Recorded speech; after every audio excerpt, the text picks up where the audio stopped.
كويسه جدا في المشوار ده. دعوه قضائيه جديده ضد الزمالك بسبب اسلام عوض.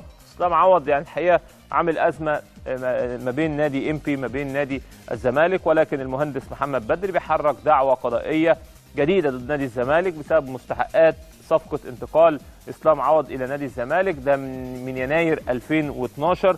قيمه الشيك ده 1.5 مليون. يعني قيمه الشيك 1.5 مليون في المليون. صفقه ب6 مليون جنيه واسلام عوض ما بيلعبش. صفقه ب6 مليون جنيه واسلام عوض ما بيلعبش.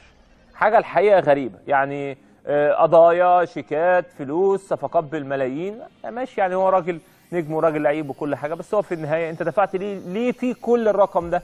عشان قالوا النادي الاهلي عايزه. لو من النادي الاهلي مش عايزه لا يمكن هتدفع كل الرقم ده. هو لعيب محترم ولاعيب كفء ولاعيب يستحق وكل حاجه، ماشي على دماغنا مفيش مشاكل، بس في النهايه انت ما عندكش الارقام دي، او انت معكش الارقام دي، سواء اهلي سواء زمالك سواء امبي. يعني الامور لازم تبقى مبسطه، والامور لازم تبقى برضو اهدى من كده. حتى يا جماعه الانديه اللي بتعاني من استقرار مادي، حتى زي سموحه او الجونه والانديه اللي ما كانش عندها مشكله، لازم برضه تعمل سقف، لان انت حتى لو عندكش مشكله هيبقى عندك مشكله. النهارده اما نادي النهارده يبقى بيدفع كذا والنادي الاهلي والزمالك بيدفع مبلغ معين، لازم نحط في حساباتنا القصه دي. انا النهارده لو انا عامل سياسه مظبوط وعارف ان اللعيب في داخل مصر مش هيروح حته او هيبقى سقفه كذا، الدنيا هتهدى والارقام هتنزل والدنيا هتمشي. لكن انا فرحتي بقول له النهارده تعالى خد 5-6 مليون جنيه وكل شويه مش عارف اديله قسطه وكل شويه شيك في المحكمه. برضه يعني الناس معذوره. مجلس اداره نادي الزمالك هيعمل ايه في النهايه؟ ما هو النهارده معذور. مجلس اداره نادي الاهلي هيعمل ايه؟ النهارده النادي الاهلي بيسوق وملايين و140 مليون ووكالات بتاخده، بس في النهايه ما فيش. يعني في النهايه هتوصل ليه؟ هتوصل برضه انك ما عندكش.